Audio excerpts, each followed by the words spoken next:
Nah, pengadaan bahan makanan ini akan diawali dengan perencanaan. Nah, perencanaan itu memang kita yang buat. Jadi ahli gizi yang buat. Perencanaan itu kita buat berdasarkan data yang ada. Artinya jumlah pasiennya, jumlah konsumennya berapa, kemudian menu kita apa, kemudian frekuensi itu akan seperti apa. Itu yang menjadi dasar kita membuat usulan. Nah, kemudian usulan itu akan kami kirim ke unit layanan pengadaan barang dan jasa. Dari bagian pengadaan yang akan memproses apakah itu dengan lelang, apakah itu dengan misalkan penunjukan langsung sesuai dengan peraturan pemerintah yang digunakan.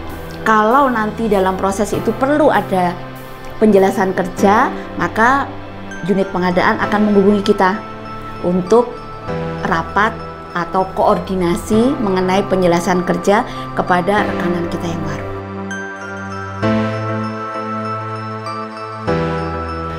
Jadi memang kita punya beberapa termin di dalam perencanaan itu.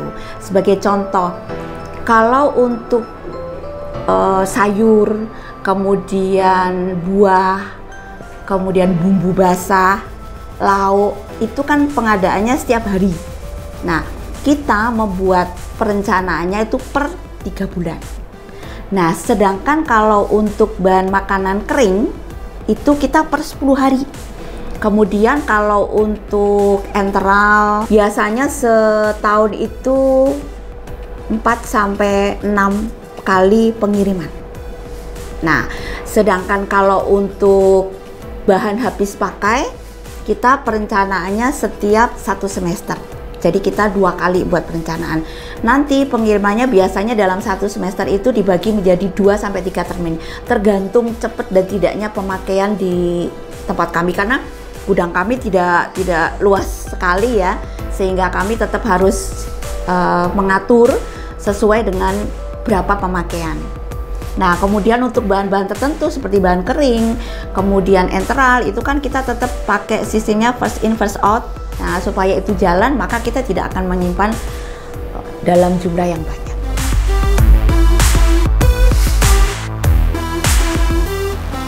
Jadi, bahan makanan itu akan diantar oleh rekanan ke instalasi gizi dan akan diterima oleh tim penerima. Dalam hal ini adalah ULP-BJ 2. Nah, bagaimana dia menerima? Maka dia akan menerima sesuai dengan yang tertulis di dalam kontrak. Di dalam kontrak akan tertulis spesifikasi apa yang diminta. Nah, itu yang dibuat menjadi panduan untuk menerima.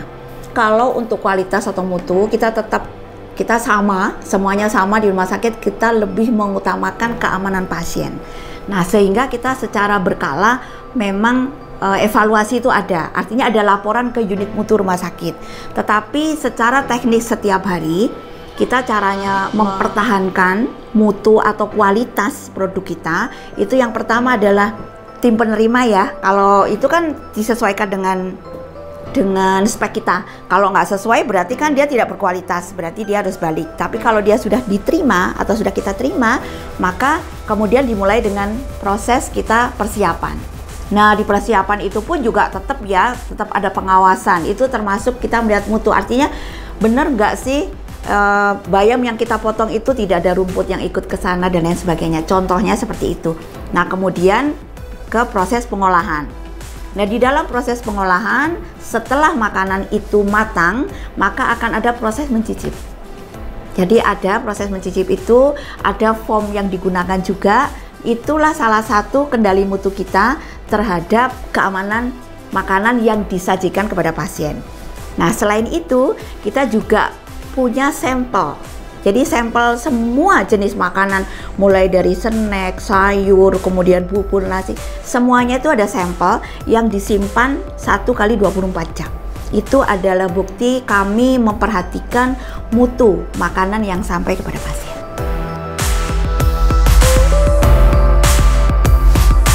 Kalau itu bahan atau bahan makanan yang relatif harganya stabil, itu nggak merupakan kendala bagi kami ya, karena kan berarti tidak ada perubahan itu. Nah, tetapi kalau beberapa barang yang musiman atau mungkin bisa juga terjadi lonjakan harga karena situasi dan lain sebagainya. Nah, itu yang mungkin dalam tanda petik bisa kita sebut sebagai sebuah kendala. Ya, artinya apa? Artinya kita hitung ulang, kita kaji ulang seperti itu. Dari sisi SDM, kalau dari gizi, mungkin sistem penerimaan pegawai itu bareng gitu ya, karena pada saat itu ada, kemudian bareng, sehingga masa pensiun mereka itu boleh dibilang bersamaan. Nah, itu yang menjadi kendala bagi kami, sehingga kami harus menghitung ulang karena itu kami sudah beberapa tahun ini menerapkan analisis beban kerja, sehingga kebutuhan tenaga kami per unit, per profesi.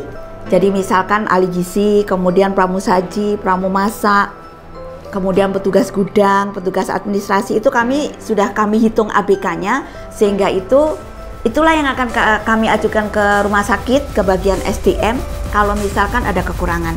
Tetapi kalau misalkan dari sisi ABK sudah terpenuhi, ya itu yang akan kami jalankan.